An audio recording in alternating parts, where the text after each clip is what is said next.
Welcome so much to another episode of Know Your Politician. Today with us we have Honorable Didmus Barasa. He's a Member of Parliament for Kimilili. Karibu sana Mheshimiwa. Asante, nashukuru. Yeah. So tell us more about yourself, Mheshimiwa. Though we know you are a Member of Parliament for Kimilili. Introduce yourself. Who is Didmus Barasa? Didmus Barasa is a Member of Parliament representing the people of Community Constituency. And I am a very calm person. Of course, I'm very committed to serving my people, more particularly in ensuring that their life gets better. Yeah. And I'm one person who likes doing best what I'm expected to do. You do best. Yes. Wow, that is nice. So, in terms of relationship, are you married? Do you have kids? Yes, I'm married with children. You see my rings here. Oh, nice. You see, there are people who wear rings and yes. they're not married. Yes, I have children. My firstborn girl is standard 8. Nice. And they are doing well. They look like me. Yeah. They've not taken after the mother. No, they look like me. That is so good, Mheshimiwa. Yes. Yeah. So, Mheshimiwa, tell us more about your project that you do for the people of Kimilili. When I was first elected into the National Assembly in 2017, we had about 15 schools that were mud-walled in Kimilili constituency, and I had about 5 that there were no structures. The only structures that existed were the one that I built when I was looking for votes, when I was campaigning, and they were in pathetic situation. So the children were basically running under trees. The school that I can pretty remember of is that we have this school called Chelekei Secondary School. This school is a secondary school, but the students were learning from the primary school, but they were sitting under trees. So what I did first is I convened a meeting with the head teachers, and we are able to identify the priorities. And the priorities were to first eradicate all mud-walled schools in my constituency, which I did, and also ensure that we buy land so that the secondary school called Chelekei can actually learn from modern classrooms, which we did. So in a nutshell, during my first year of election, I was able to build 15 schools from scratch. And these 15 schools, it's like they were not existing. They were only existing by name. So we began by buying land and putting up a complete school. A complete school means from standard 1 to standard 8. During my second year, during my first time as a Member of Parliament, I felt that I should go a notch higher, and I began putting up a story building of about 8 classrooms, which I managed to build about 25 as we speak today. They are already available and they are being used. We have another about 6 that are currently ongoing. 3 of them will be earmarked for commissioning in the next 2 weeks as we wait for the cash flow from Treasury to move forward. I also went to give 100% facelift for about 12 schools. These are schools that were built in early 60s, in early 70s, very old. Some of them had been condemned by public health officers. So we took advantage of the COVID-19 when schools were not in session, when actually schools were closed, to reconstruct them. Some of these schools, when you visit them and you see them, you think you may think it's an institution of higher learning. You might think it's like a campus. Yeah, and they are majorly they are primary schools because I had envisioned a situation that we are faced with today, where junior secondary schools are domiciled in primary school. So me, I saw ahead. So in the whole of my constituency, all primary schools, apart from one primary school called Puda Primary School, which is actually a young secondary school, public primary school, that we began it last year, has up to class 6. That is the only school that doesn't have a junior secondary school. But all my primary schools, I think we outwitted the rest of primary schools in this country to have over-prepared in terms of having the facilities, extra classrooms, modern, properly built, that can actually house the junior secondary schools. Shake my hands for that, Mheshimiwa. Asante. That is nice. Yeah. Wow, congratulations. Yeah. So tell us, Mheshimiwa, about the journey from where you are now to, you've come afar. You did, what did you do? Engineering, yeah. And then now you went to military. You have been a military person. Now you are here in politics. How did it start? Why did you decide to change? Why did you shift to politics? You know, when I was growing up, I was not outgoing per se. I was just a person from the village. But then when we lost our parents, when we were a bit young, oh, so sorry. that is when I began to be much more focused. So you lost both your parents? Yes, when we were a bit young, and that kind of made me now feel like in this world I'm on my own, maybe with God and Jesus and some angels, you know. So that is what made me now. I began to be it made me become a go-getter. So did well-wishers help you in your Yes, absolutely. We had family, the head teachers, the principals of the schools where I was in, the community, the friends of my mother. My mother used to sell clothes. My mother was a hawker. Oh, yeah. So and she had so many friends.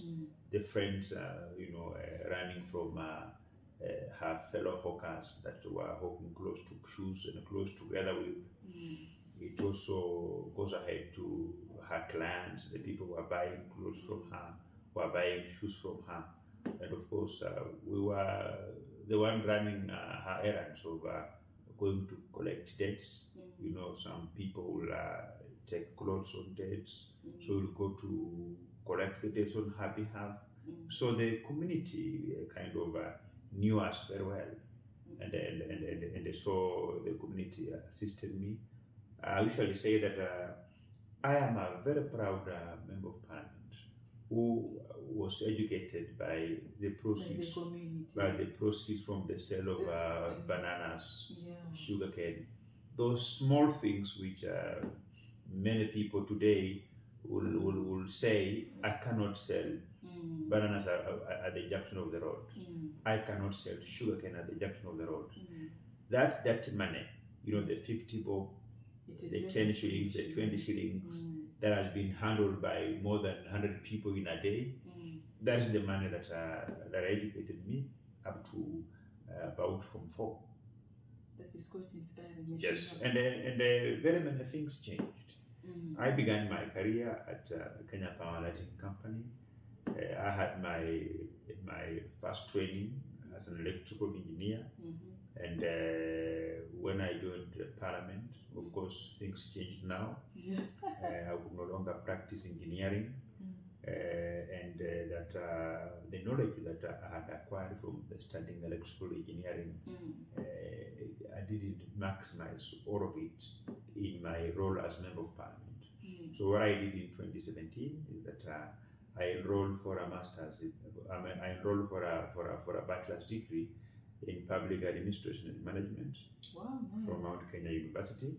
Wow. Which I graduated in 2021 thereabout, and I quickly began a master's in the same program, which public relations. No, it's public administration and management. And I also graduated with a master's degree in public administration. I'm already enrolled for a PhD in public administration from Murang'a University. Yeah, yeah. So I'm almost crossing the half mark, and very soon I will graduate the Doctor of Philosophy in public administration. So I diverged from my main area of electrical engineering to public administration because this is what I do every day. Today I've been in meetings trying to, a government has been appearing before my committee to defend their supplementary budget estimates, and I do review government policies from time to time. I engage my people. Of course, I preside over a committee that oversights the management of a National Constituency Development Fund. I do public participation. So the training that I'm currently doing is very important. And many times when I go home, I joke with my people that I am doing a PhD in a field where, when I'm told that we have people who want to see me, waiting to be at the gate, when I peep through the window and I see them, the knowledge I have will kind of make me quickly understand, scan through what are some of the problems that these people could be passing through. So by the time they come to meet with me, I have already kind of prepared to be able to sort them out. So how about today's committee meeting on infrastructure? What can you talk about it? What is happening today is that we have, of course, government is preparing to launch a supplementary budget, and the law requires that National Assembly must interrogate each and every detail is contained in the supplementary budget estimates. So what we'll be doing today is that the agencies have been appearing before a committee to defend their budget estimates, basically to take us through them, and we've been asking them questions. Of course, they have implemented austerity measures. We have a lot of budget cuts because of our country being struggling with financial epilepsy. You are aware we are just on a journey of reconstructing our economy, which is in kind of a turmoil. So what we've been doing today is that the state departments under the Ministry of Roads, led by the CS himself, the Honorable Kipchumba Murkomen, appeared before us to be able to explain to us what necessitated the budget cuts and the effect of the budget cuts if they suspended the construction of a particular road.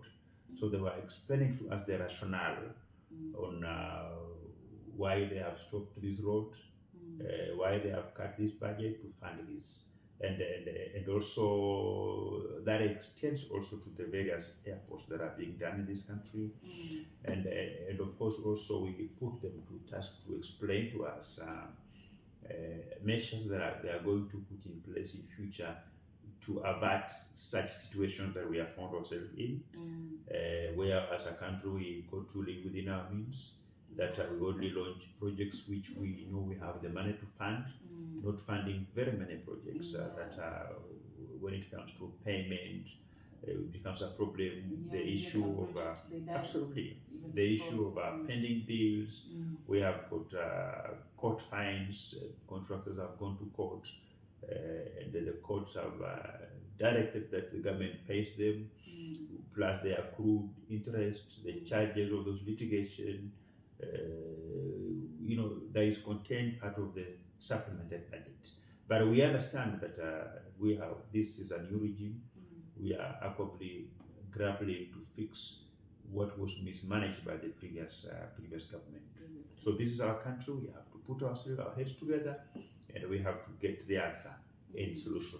But what I can tell Kenyans is that even though we have a problem, but we have able men and women, some members of parliament, my colleague members of parliament within the committee, the CS himself plus his team, the PSS, director generals of agencies, Kera, Kura, Kenya Roads Board, that when we put all our heads together, we were able to get a solution, and we were going to get value out of this supplementary budget that the government of Kenya will be launching in Parliament in the next couple of days. That's nice, Shima. Speaking of that, how can you say about President Ruto's regime ruling? We have picked up very well. We have a lot of, we found when we had a lot of problems in the government, in the head of the government. One thing that's outstanding with William Ruto is that he is a very honest president. He will say things the way they are. He will not engage in some kind of a public relations exercise in terms of managing the egos of the Kenyan people. And that is good He hits also. the nail where it's supposed to be. Absolutely. And he seemed to have properly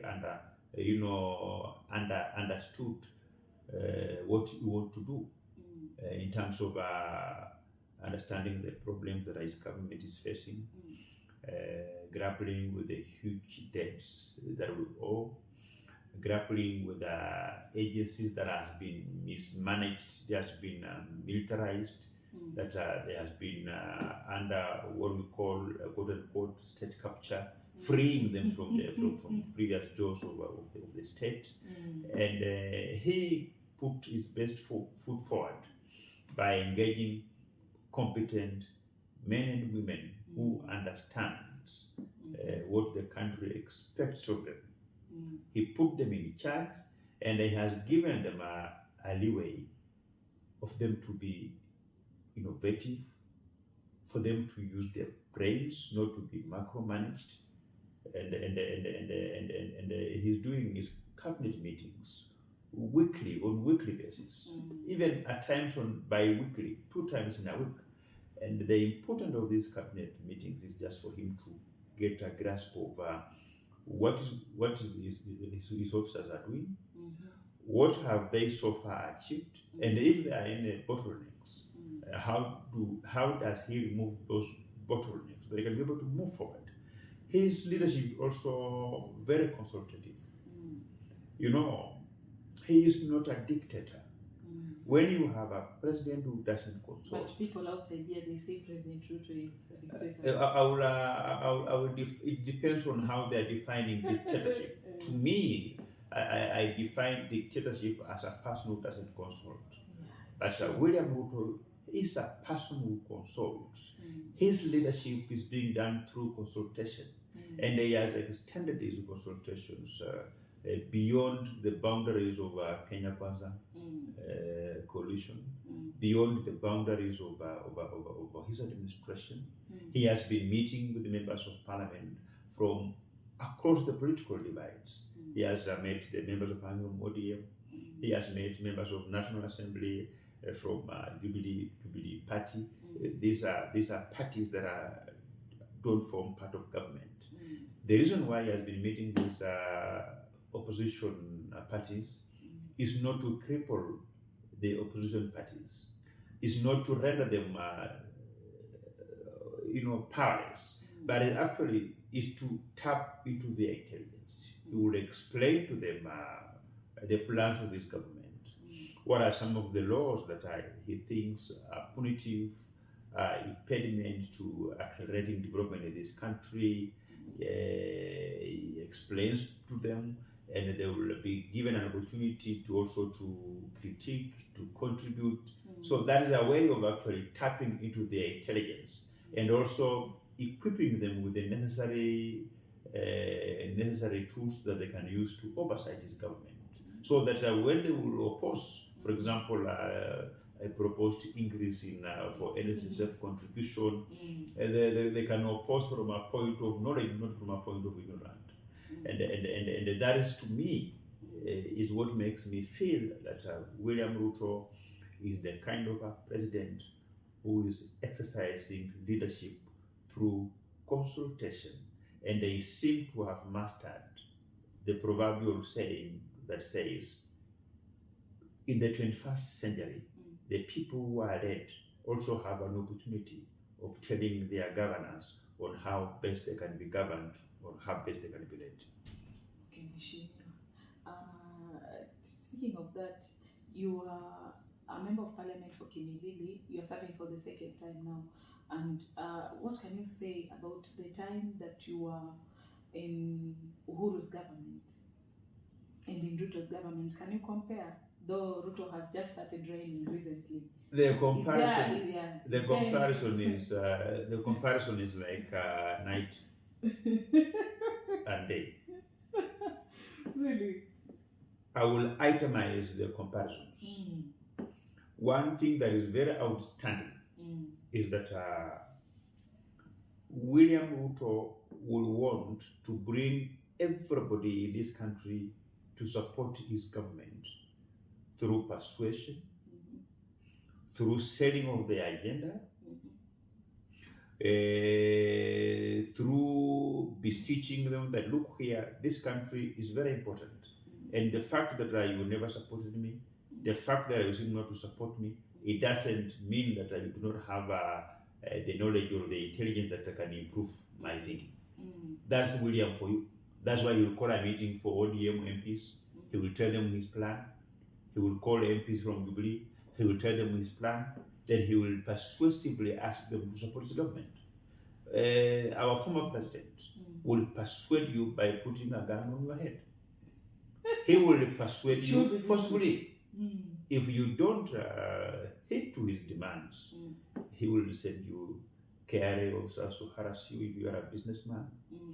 He will send you DCI officers on trumped up charges. He will send you EFCC officers to actually on a fishing expedition, on a fishing spree, on a forum shopping. But don't forget, even President William Ruto, by then he was in Jubilee government. No, he was not. And I think this is very clear. The de facto. He was there. The de facto William Ruto was constitutionally.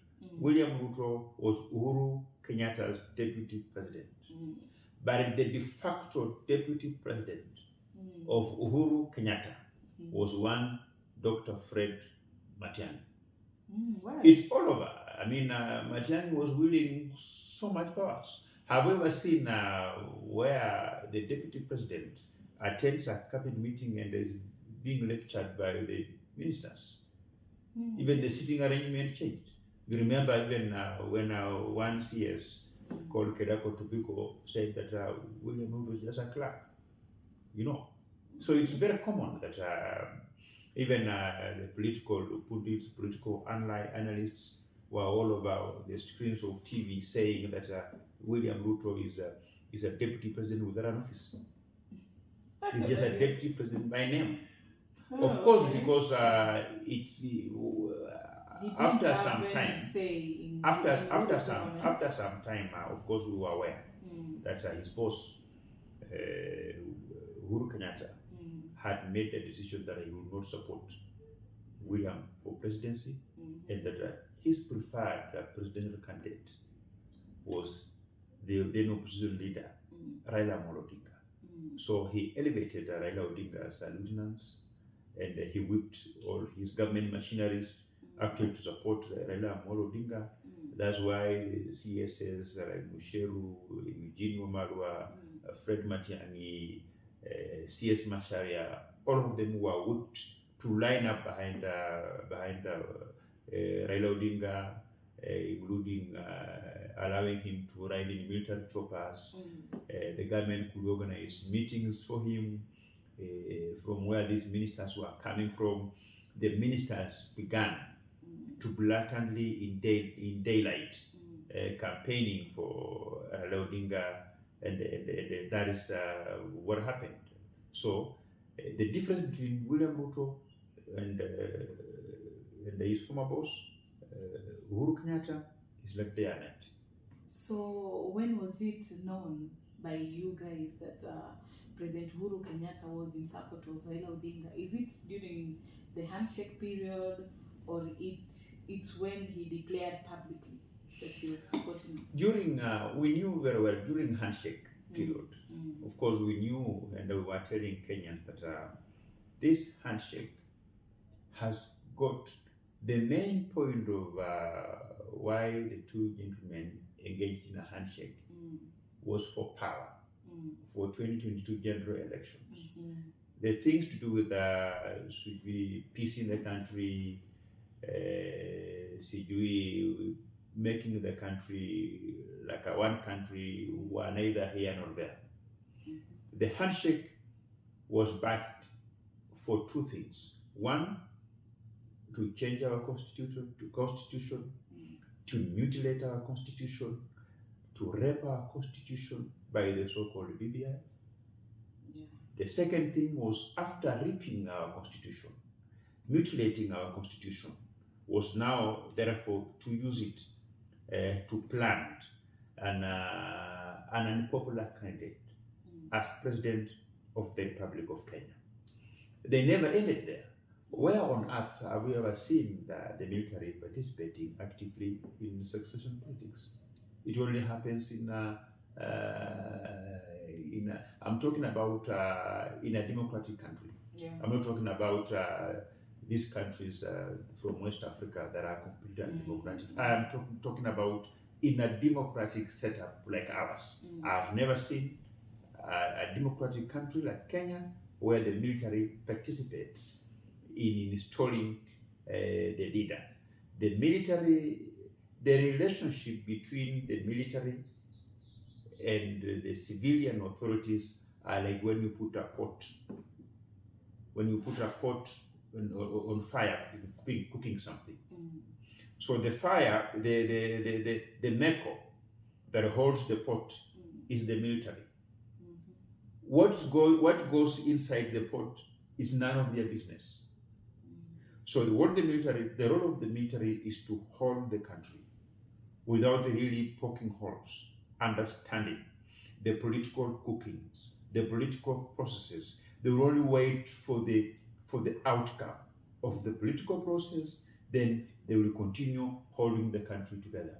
But when you reach a situation where you send the deputy vice chief of the general staff with some other characters, conmens like Rafael Tuju and some other people that I cannot mention, going to coerce, purportedly giving unsolicited advice to the IEBC, to the chairman of IEBC, that the country will plunge into chaos if Raila doesn't win. Therefore, we want to ask you to moderate the results and have Raila win these elections. And if this is very difficult, then what you do is that you moderate your figures to force a runoff. I think those characters were basically they fell short. Actually, they engaged in a coup d'etat. They unsuccessfully plotted a coup d'etat. That you plan to overturn the will of the Kenyan people.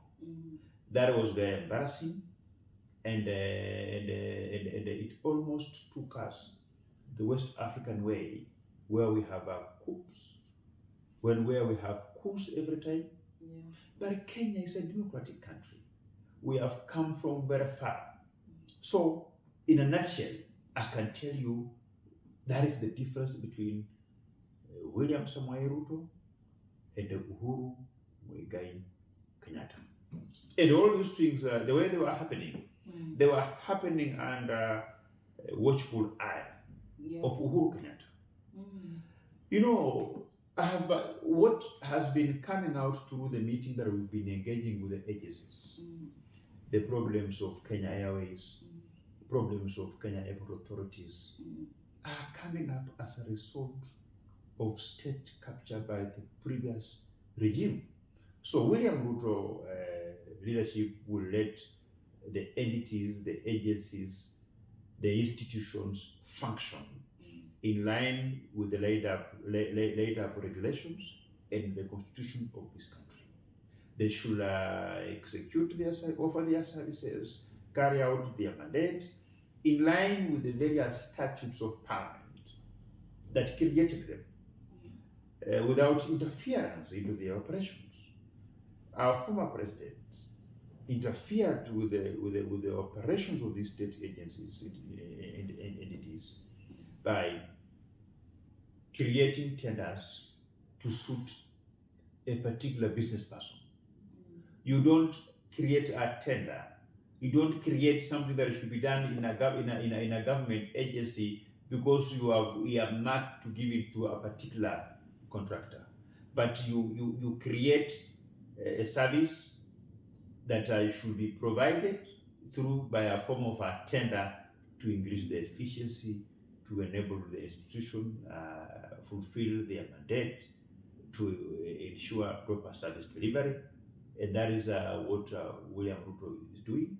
But what Uhuru Kenyatta was doing was to design what should be supplied to Kenya Airways, what should be supplied to Kenya Ports Authority, what should be supplied to Kenya Airports Authority, with an earmarked vendor or contractor to be given that one. The problem of Kenya Airways began when the state machinery, of course led by Uhuru Kenyatta himself, took his friends To be part to Kenya some Airways. countries called Malaysia, and they registered some companies, which then these companies went to Boeing 777, list these aircrafts that you see Kenya Airways fly around at the cost of about 6% of the cost of those aircrafts, and they list the same aircraft to Kenya Airways at the cost of 10%. So you can imagine, you can imagine why Kenya Airways is always making losses.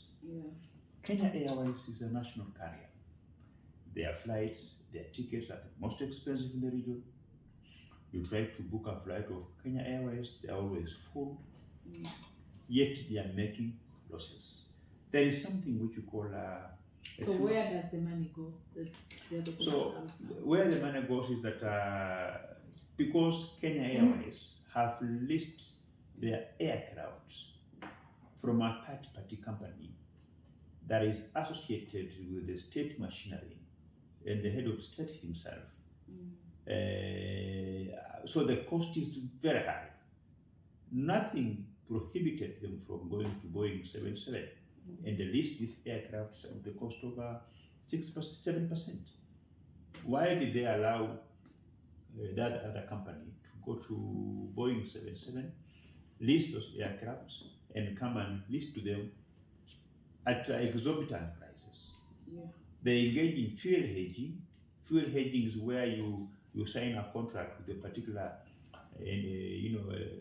suppliers of fuel, of jet fuel, for a longest period of time, and you pay in advance. So I mean, those were some of the things that are ripped off Kenya Airways. So for Kenya Airways to come back to profitability, we have to look into the whole issue of their service providers, their vendors, how much they are paying for those aircrafts, how much are they paying for fuel, how much are they paying for the spare parts, who are their suppliers, what are they supplying, how much, what is the cost of the itemized services that they are supplying. That is what is going to turn around the Kenya Airways. So how is Mr. President William Ruto going to tackle that issue? He has said, and I can confirm that he is not a businessman. He has no interest in who supplies what the Kenya Airways, and that tenders should be given to people who have won competitively in the quotes that they have quoted a market price. And what they are doing currently is that he gave out a 6 months period. We are remaining with about 2 months for the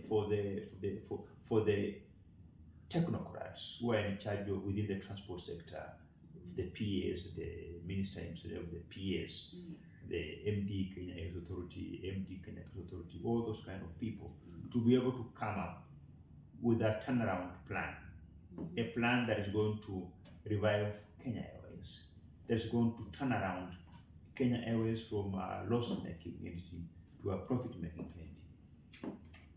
That is good machine. Are you aware that Matiangi, the former CS, his house was raided recently?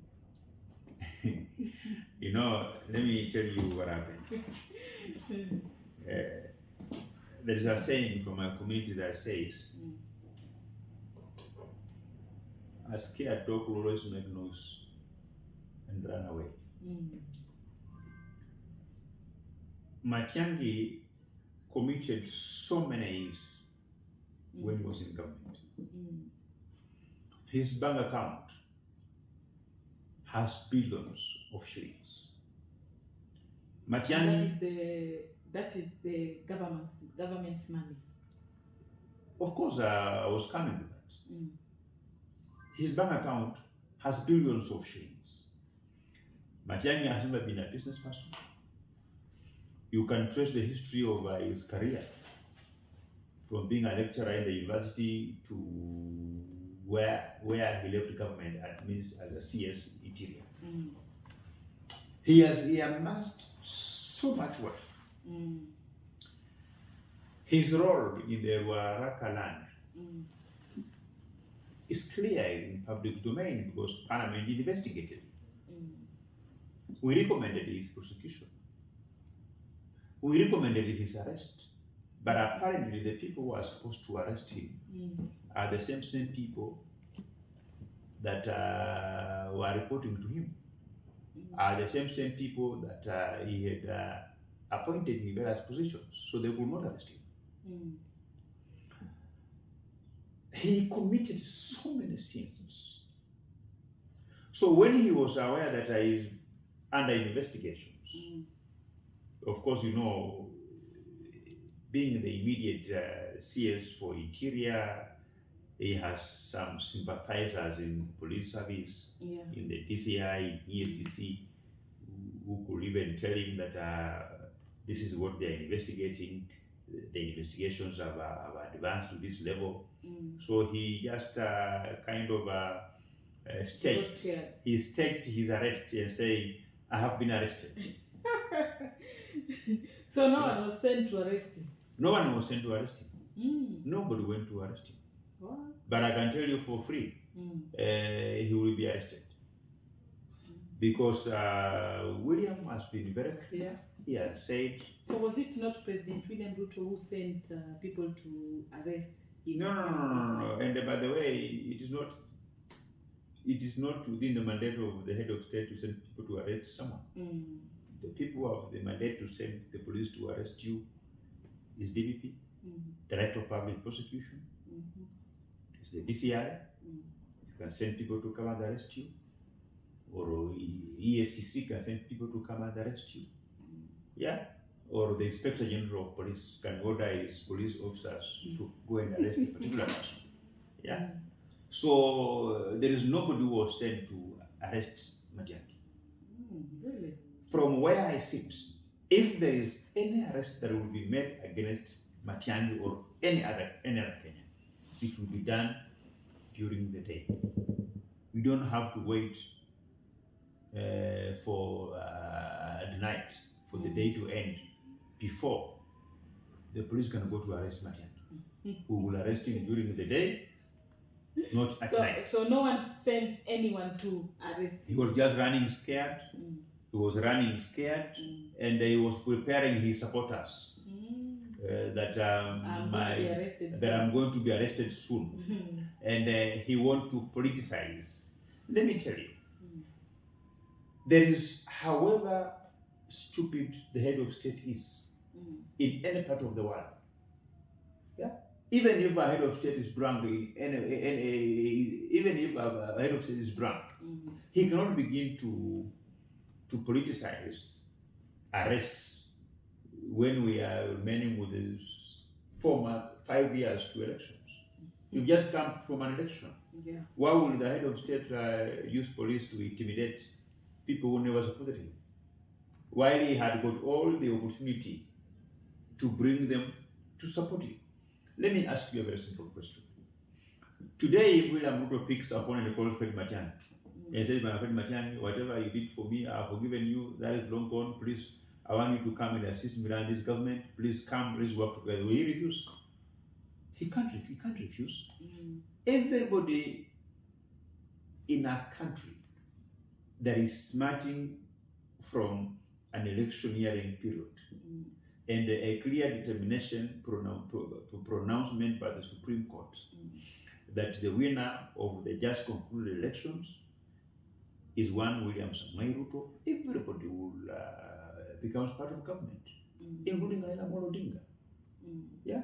So there is no point of us beginning to play politics with the agencies that we send people to arrest so and so, to arrest so and so. We have got all the tools necessary to bring on board all those former ministers to support the current government. Of course, through persuasion, through selling our idea, or rather giving them an avenue or an opportunity to improve our plan by sending in their critics on what they think should be done right, or what they think is not good. That is basically what I mean by leading through persuasion, persuading your enemies through logic, not necessarily by putting a gun on his head. So are you not scared of Honorable Raila Odinga's moves? We are not scared of him at all. I say so because a good number of his loyal soldiers have expressed their willingness to work with the government, to work with us, to oversight our government objectively, to assist the government implement its programs, both from ODM and the Jubilee. So the so-called meeting that Raila Odinga is doing, those we are encouraging to do them because it's part of a healing process. You know, when he lost elections, he has lost elections very many times. Yeah. He has been running for presidency from 1997, unsuccessful.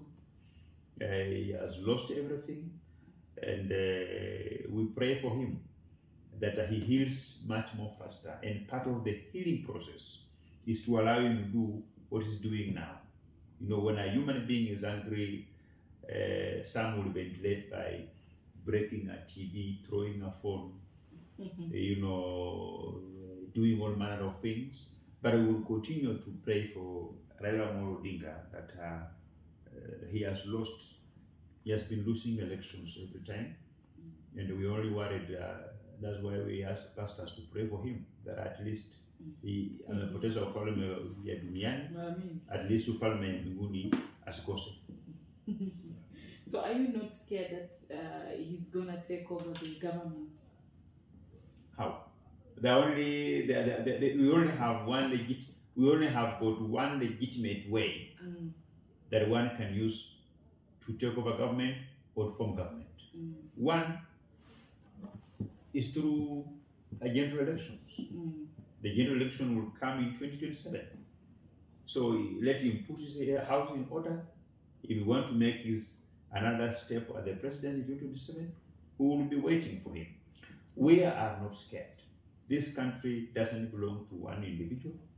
It belongs to 50 million Kenyans, and the 50 million Kenyans went to the polls the other day, even though the ones that voted were about 13 million or 14 million thereabout. But at least 50 million Kenyans participated in the election. Some attended our rallies, some shaped our manifesto, others made political parties change their campaign approach and their campaign manifesto. So I'm not wrong to say that all Kenyans participated in our elections. Some sold our vision across this country. It's only that maybe they never went to vote for one reason or the other. Some prayed for peaceful elections, wherever they were. So the 52 million Kenyans that participated in elections, in our elections, expressed their will on the ballot. So why will we be afraid of Raila Odinga about his moves? Because he's claiming that he has evidence that his votes were stolen. He was given an opportunity by the Constitution of Kenya, which he explored by moving to the Supreme Court. The Supreme Court made a verdict, a resounding verdict, that the elections were conducted in a free and fair manner, and that the legally elected president was William Samoei Ruto. He was not satisfied. His running mate, Martha Karua, aboard a balloon, being assisted to fly with hot air to the East African Court of Justice. The East African Court of Justice also dismissed their application to nullify the elections that are conducted in Kenya. So, who is he now to turn around and say that I have evidence? The only evidence that was provided before the Supreme Court was the evidence that the Kenyans saw, and it is the same evidence that the Supreme Court declared in 2 sentences: hot air and a wild goose chase. So there's no way that Honorable Raila Odinga is going to take over the government of President William Ruto. At the age of 75, take over which government? You know, Raila Odinga is not his age. He's an old man. At the age of 71, 72, and being a consumer of this chana, a consumer of this hard stuff, hard alcohol, he has no capacity whatsoever to take over any government as we speak now. Forget about the national government. So he's a forget about the national government. Even the county government. Is a consumer of chana. Yeah, I've seen him every time drinking, of course, Glenfiddich, Black Label, Red Label. It's chana. Alcohol is alcohol. Oh, okay. The alcohol is alcohol. So you expect such a person to take over this government? The answer is no. Let me tell you why Raila Odinga will never be president. It's because of one's fundamental issue, which he confirms himself. All leadership comes from God. It's God who installs leadership. Raila Odinga has been on record saying that he doesn't believe in God. He believes in African magic. He believes in Waganga. You know, have you ever seen him? But we've seen him going to church, to mosque. Yeah, going to church to campaign. Yeah, you know, like going to church to campaign. And have you ever seen him? I can look for that video where Raila Odinga was in a Catholic church, and the Catholics have got their way of praying, where you have to indicate ishara ya msalaba. Jina la Baba, la Mwana, na Roho Mtakatifu. Did you see him? Did you saw his gestures? He was doing something like this. Because he doesn't believe in it. He is not a Christian. He doesn't believe in Christianity. He believes in his own things. And with all due respect, I think Raila Odinga akitoa manguo, tuseme tu hata shati, nafikiri kwa mgongo amechanjwa na wembe. You know, hiyo madawa yanawekwa kwa unachanjwa na wembe, unaweka dawa hapo. I am sure I've never seen him, but I'm sure I am sure 100%. If you inspect Raila's body, he has got so many scars that the witch doctors use when they are injecting medicine. You know, they don't use the needle, the normal syringe and needle.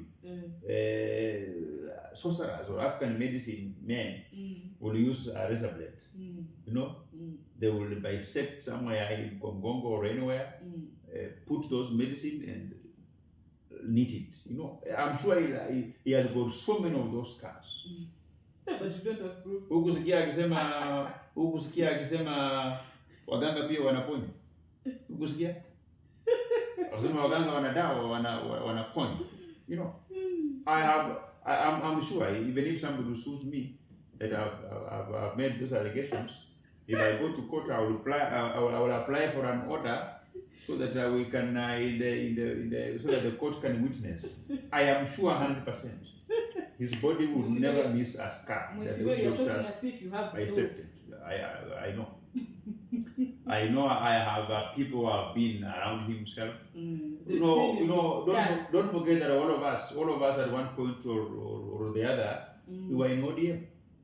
So when we say these things, we know what we are talking about. Oh, okay. Yeah. So you're not the only person who's saying that. Maybe you've had some people, even some of your people, talking about that.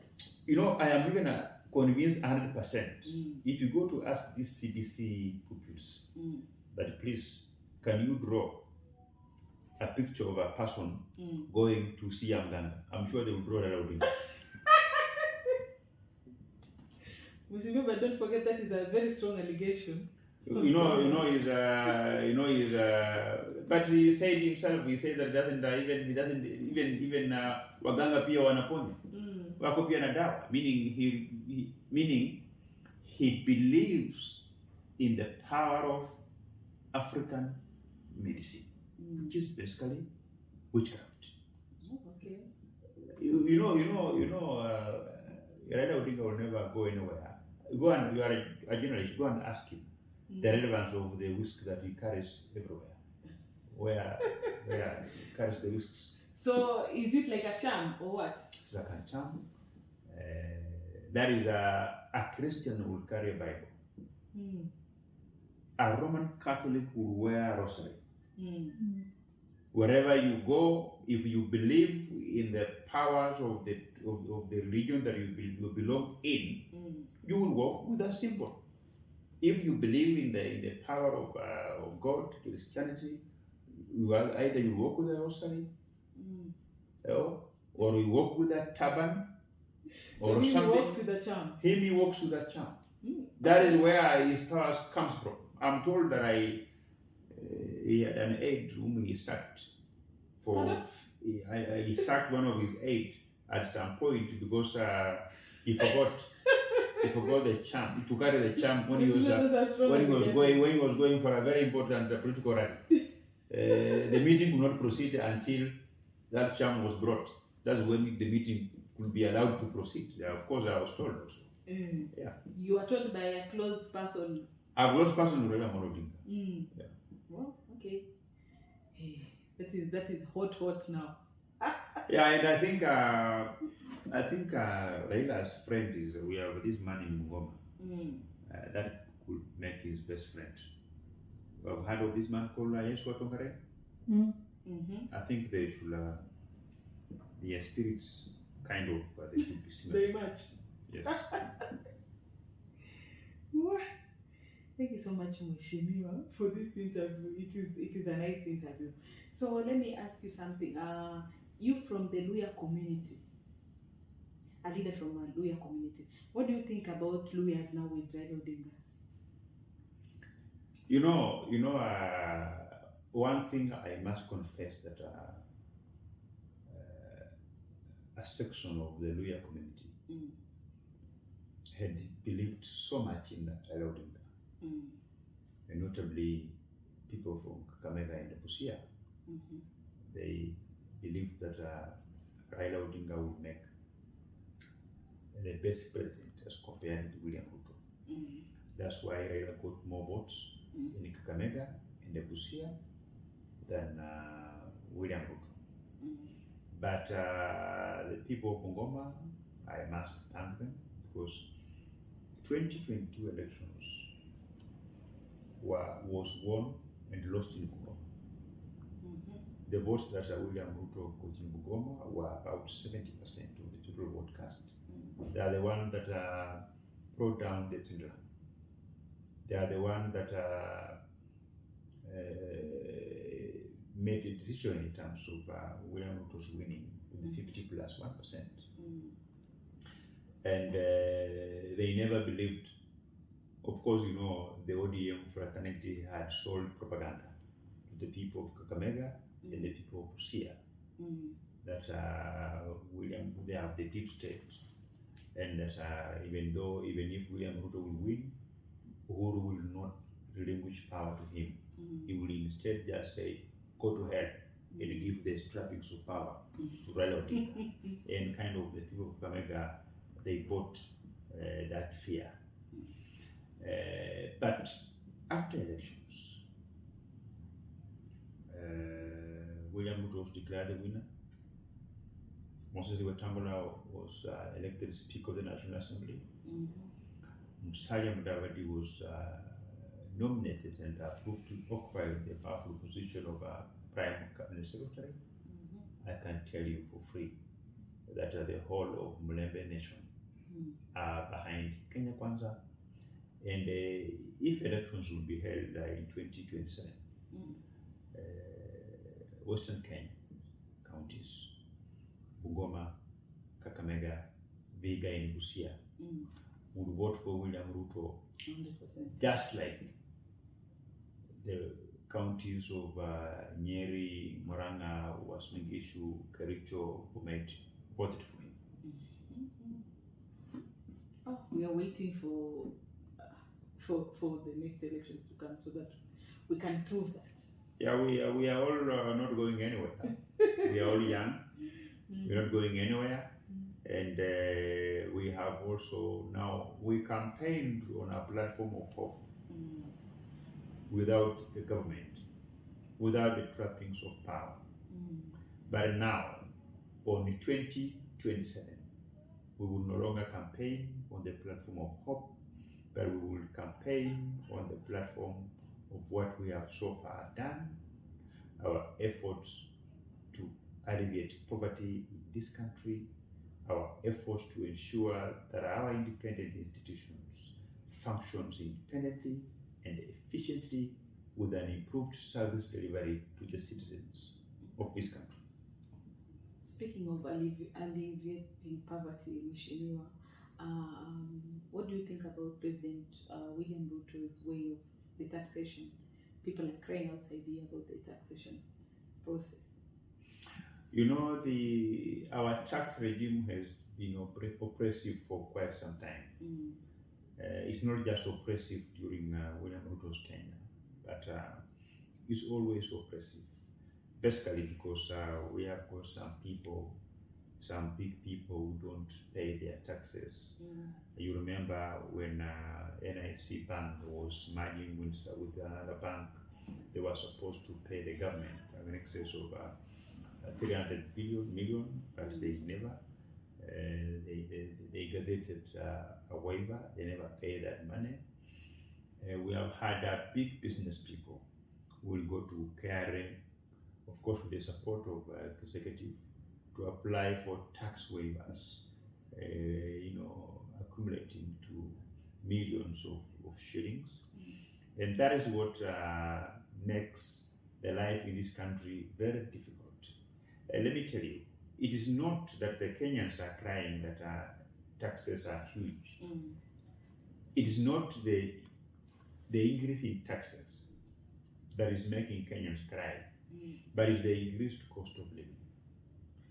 If the price of unga is low, the price of maize is low, the price of the very basic commodities is low, Kenyans will have no problem paying their taxes.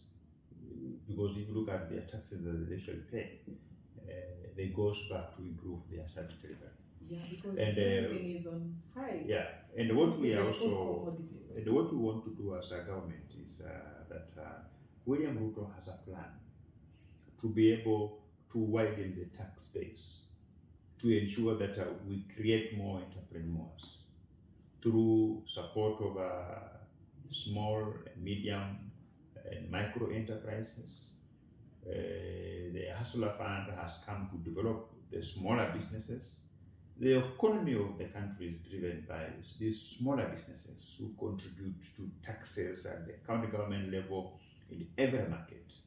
So once we have ensured that we have millions of Kenyans who are now engaged in meaningful business ventures that will enable them qualify as taxpayers, if we will also try to ensure that we have the environment of doing business is conducive to avoid situations where factories are downsizing, where organizations are closing shop in Kenya to go to open in neighboring countries. If we make the environment of doing business conducive for investors, conducive for growing and the germination of millions of business people, traders and entrepreneurs, setting up an industrial park across the 47 counties of this country, creating more employment opportunities, creating more activities of buying goods and services, which will eventually contribute to increased tax collections, then the cost of living will go down. That we don't have to increase our taxes to fund our current expenditure, to fund the government business, because government must function. And the only source of income for government that is readily available is through our own revenue, through collection of taxes. So what William Ruto is doing, and he is very committed, is to ensure that this country grows, births, germinates more business people, more entrepreneurs. The focus that is giving in agriculture will increase, will spur agricultural growth, will increase more investments in agribusiness, more investment in the sale of agricultural produce. You know, revenue is generated from the produce that people sell. So when we have, when Kenyan farmers will have, when the agribusiness industry blossoms, and the Kenyan people are able to grow more produce, more agriculture, tea, coffee, sugarcane, milk, tomatoes, horticulture, all those kind of things, then you are sure that we will have got more revenue generated. Speaking of agribusiness, Mheshimiwa, you see our country Kenya has been importing things from outside, and yet here we have places like the Rift Valley, like Mchwele, places like Kimilili, Mount Elgon. We have very fertile land. So what do you think about that? What do you think is supposed to be done for us now to be, at least to be able to stabilize in our own way instead of importing things from outside? Yeah, the government of Kenya through the Ministry of Agriculture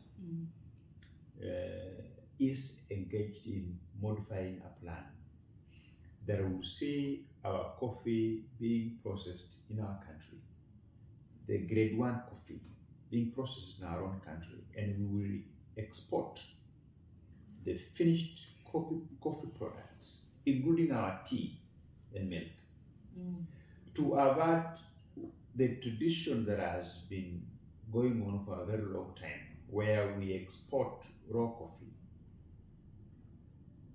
to Europe, and then our own coffee is processed in Europe and comes back in this country as a finished product at more than 1 million % profit. Same with tea.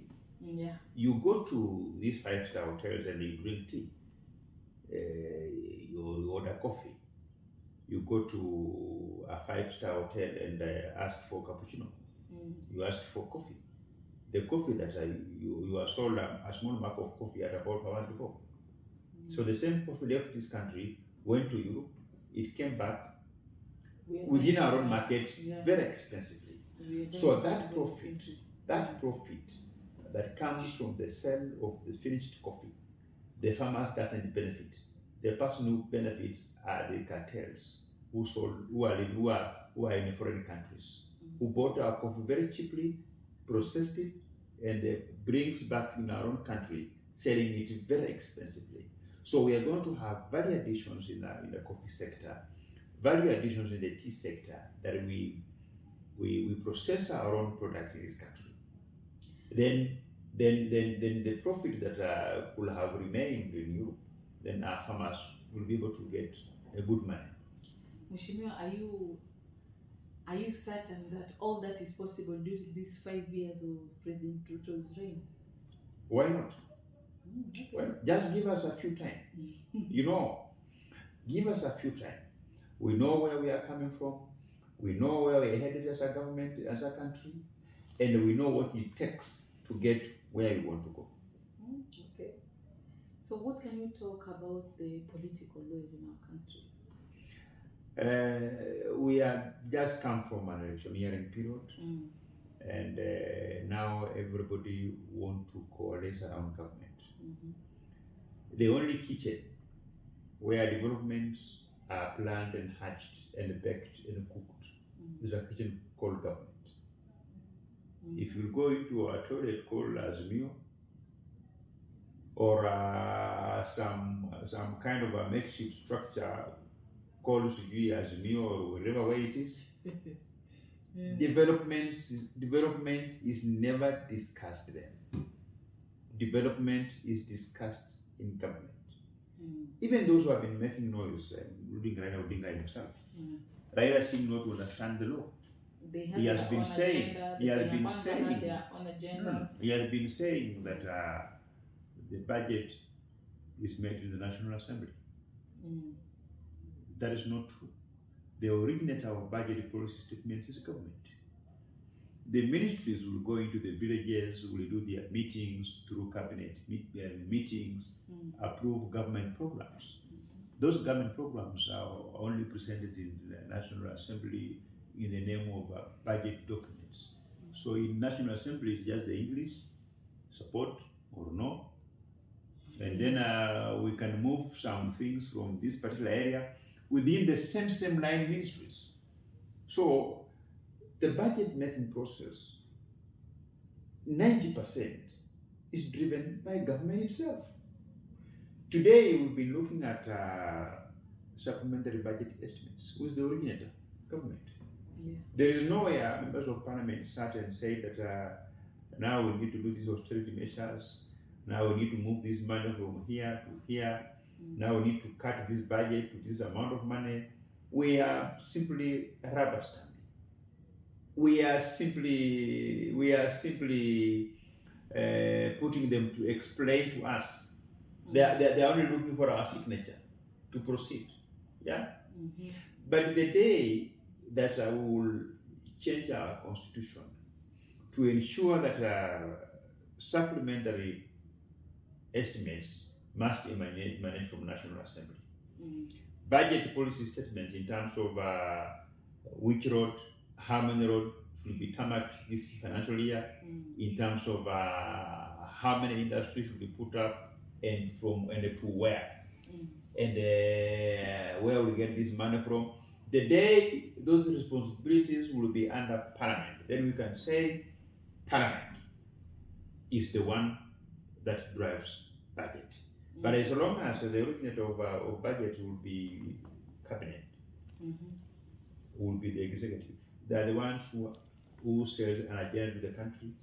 When the head of state is campaigning, they say, we will tarmac this road, we will build this number of dams, we will do ABCD. And when political parties are campaigning, they campaign on the basis of an agenda. They launch their manifesto that explains what they will do. So again, that responsibility remains with them when they form government. In terms of this was our agenda, this was our manifesto.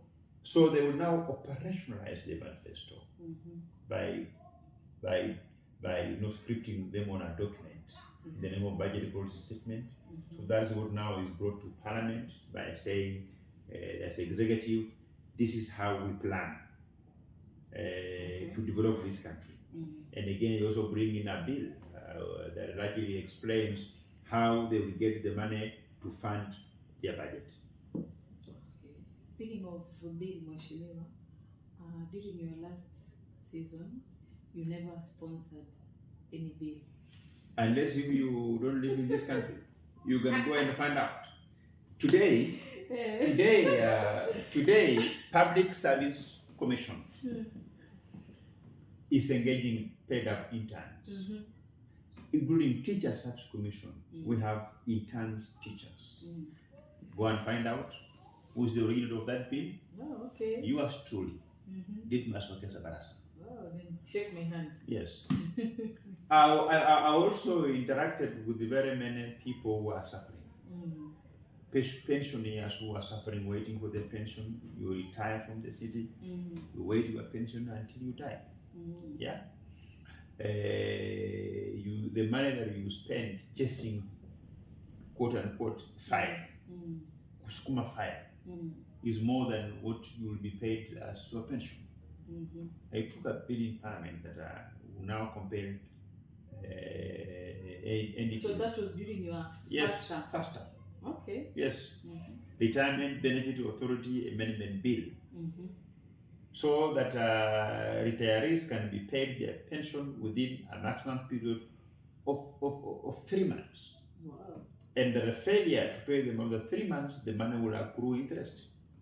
And the person in charge of that pension scheme would be committing a crime. And you know, these were private members' bills. For you to get them through that process is a very long process. I have sponsored a number of very many motions in the National Assembly. I have been fitted as one of the most outstanding young members of Parliament. I have been prized for more than 3 times every year. Oh, I oscillate between number 1 and number 2. Number 1, number 2. You can go and find out in the last Parliament. If it's not if it's not Ndidi Nyoro, Member of Parliament for Kiharu, it's Didmus Barasa. That has been the tradition in terms of you can go and even check from the Hansa. Yeah, I am one of the young members of Parliament who have made more appearances in the plenary. And you know, National Assembly is a debating chamber. Yeah. You go there with one business to debate. You know, so the apple of the professor. Congratulations, Mheshimiwa. Another thing, Mheshimiwa, you experienced a political turbulence during the election period. Did you clear? What do you say by political turbulence? What do you mean? I never had any political turbulence. What do you mean by the incidents that happened during the elections when you are just almost being elected? That matter is before the court of law. I cannot discuss it, but I can tell you for free that those things, I'm also waiting to see the outcome. Who engaged in that act? Because it wasn't me. Okay. Yeah, it wasn't me, and the facts will come out themselves. I'm not worried at all. My concerns has always been very clear. I don't miss sleep. When I go to sleep, I sleep well. Peacefully. I sleep peacefully because I know 100% that even if the trumpet is sounded tomorrow, parapanda ikilia kesho kwamba wewe unakuwa mbinguni. I can tell you for a fact for free. Many express. Mimi ndio nitakuwa napanga wale wanafika kule mbinguni, nitakuwa because of the alphabet, because I believe also Jesus will use, God will use the alphabet, because mine is D, Didmus. I'll be among those one who will be called. Na mimi ndio nitakuwa napanga watu mbele, no, wewe kuja, wewe ingia hapa. Walisema majina kwamba aende nje ile ya shetani, mimi nasema wewe umesema ya shetani. Unakwenda kule, mimi ndio nitakuwa napanga watu mbele hapa. And of course, people tell me I have a good voice. I will make it to sing to the choir. I will be praising God from morning to evening. So, as a member of Parliament for Kimilili, did you help out with the burial expenses for the guy? I didn't. The gentleman did not come from my constituency. He came from. He was imported to don't know from where. Oh, he was not a guy from Kimilili. Not a guy from Kimilili. Okay. And when that one was happening, I was monitoring the tallying. I was monitoring the tallying and the pronouncement by IEBC. Yeah. From some house in Kisumu. From some house in Kisumu where I was told was a police cell. So I didn't have an opportunity to do whatever that I would do. But that said, in future, regardless of the outcome of the process, maybe I will look for their family. Not now, because the matter is actively ongoing in a competent jurisdiction. So maybe in future, I'll look for their family, where they come from, who are they, and try to see we can put our heads together when the matter will be completed. Not now. I think that would be also good of you, Mheshimiwa. Yeah. Because we also need you tomorrow as a leader. Yeah. So let's talk about your plans for the people, for your people, and also for the government of Kenya at large. What are your plans during this time? What I want to do for my people is that I have taken stock of the number of schools that requires to be built. The number of schools that requires reconstruction, if they still have got all those old structures. Even if I have built a story building in a school, but we have some old structures that exists. And I've done the computation as an engineer.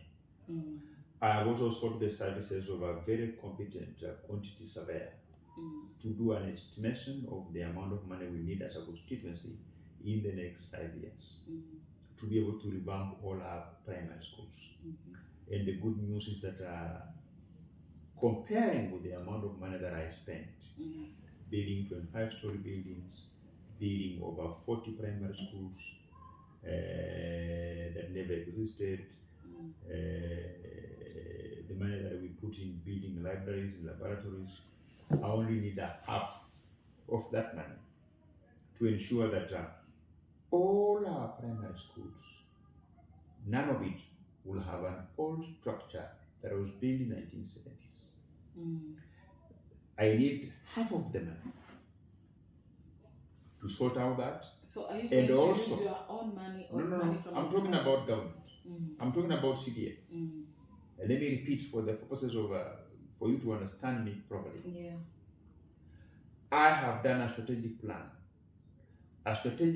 for community constituents that largely explains the requirement, the infrastructural requirements for our education sector. And I know how much money I need, and this money, comparing with the amount of money that we spent in the last 5 years, I only need a half of this money to ensure that all our 63 primary schools are new. Look, they glitter like a university in terms of reconstructing all the old structures, ensuring that all the classrooms are tiled, and we do cabro paving from the gate, landscaping the compound, and to the school. That is going to happen. And I want to make a promise to the people of community constituency that they can take this my statement to the bank. By 2027, all the primary schools in community constituency will be new. All the classrooms will have tiles, and there will be cabro from the gate to inside the school. Because we did so much in the last 5 years that what is remaining, considering the same budget from CDF, same budgetary allocations, half of that money will implement what I'm talking about.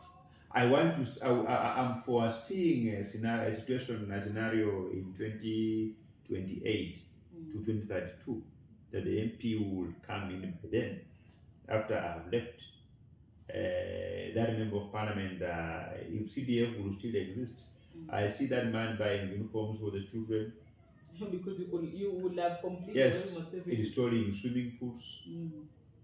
or rather writing to the board to approve so that I can increase the bursary allocations from the current 35% ceiling of 35%, maybe to 60%. Because I will have, considering the mandate of CDF, I will have sorted out all the infrastructural requirements of all the schools in community constituency. That one I'm determined. That will be so good of you, Michi. Yeah. I'm sure your people are even proud of you even now. Absolutely. So speaking of, you've talked about the person who will come as an MP after you. Are you not planning to stand for the third term as an MP? Or maybe you want to be a governor? No, what I've done that I've left that open. I've been in this business of constituency politics as a member of parliament for a while now, and I'm one man who believes in paving room for the other people. So I've left what I'll be doing from 2027 beyond to God. I've told God, you've given me this opportunity. This is what I've achieved. Now I'm even ready. I'm ready even for God to save me and make me a bishop, so that I become a preacher of the gospel. Nikuwe mtu ya kupambana na mapepo na shetani kufukuza hao. So I'm simply saying that by 2027, after I've done this, I will stand somewhere and allow the wind of God to blow me to whichever direction that God wants me to go. So you want to be in politics again? I've said, let me repeat. God has I will stand somewhere before God and close my eyes and allow the wind of God to blow me. So if you tell me to come back to politics again, I will come back. You'll come back. And I have given God options. Yeah?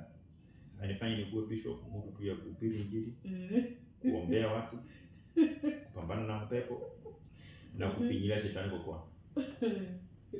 You know? Na mimi naambia Mungu, usinifanye tu nikuwe bishop bila mamlaka ya mbinguni. At least God must give me some responsibilities as well. Nikuwe mpaka na kipawa ya kuona.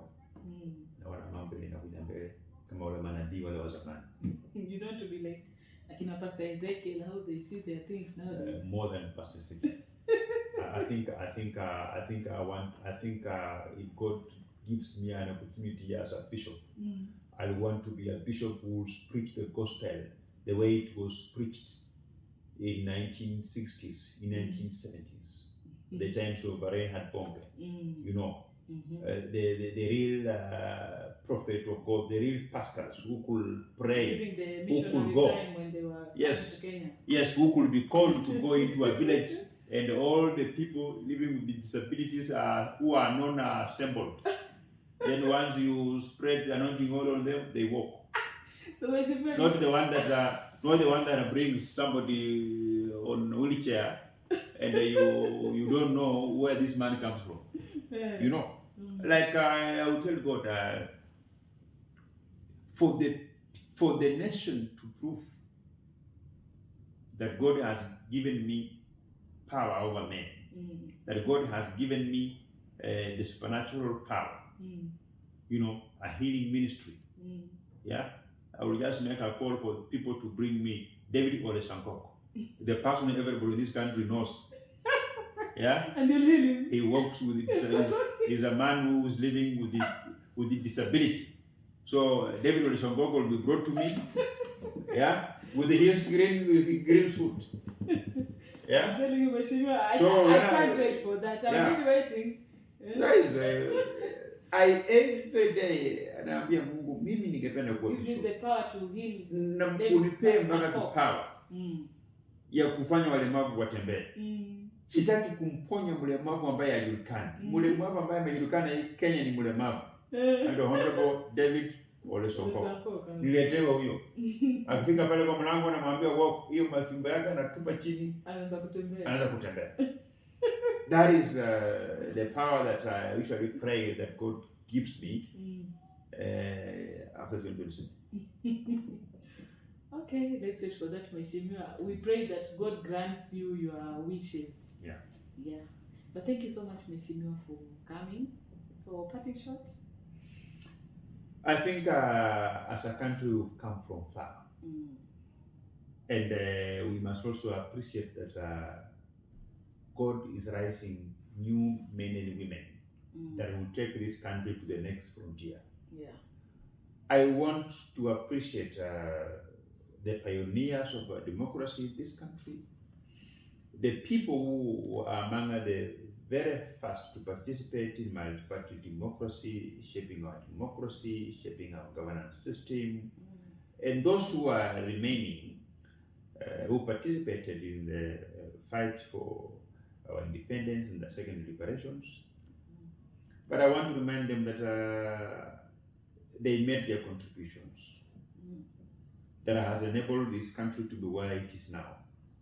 So I want to ask them that they did their part, let them peacefully retire home, so that a new generation of men and women that God has raised can take over this country and take this country forward. God himself has a reason why those who participated in the liberation of this country has not gotten an opportunity to lead this country either as the head of state. God himself has a reason. And as a country, we appreciate their contribution. Let them go home. We will honor them in our way. It is baseless to say, to begin calling for civil disobedience, to begin engaging in things that can breach peace in this country, and that is not a good thing to do. But that said, I also want to ask the men and women of the cloth, men of the pulpit, to commit this country before God, to continue to pray for our government, to pray for William Ruto, so that as the head of state, let him and his government continue to be driven by the desired manufacture problems that Kenyans go through on every day as they go about their business. Thank you. So thank you so much, guys, for watching this episode of Know Your Politician. So it's until next time, it's a bye-bye from us.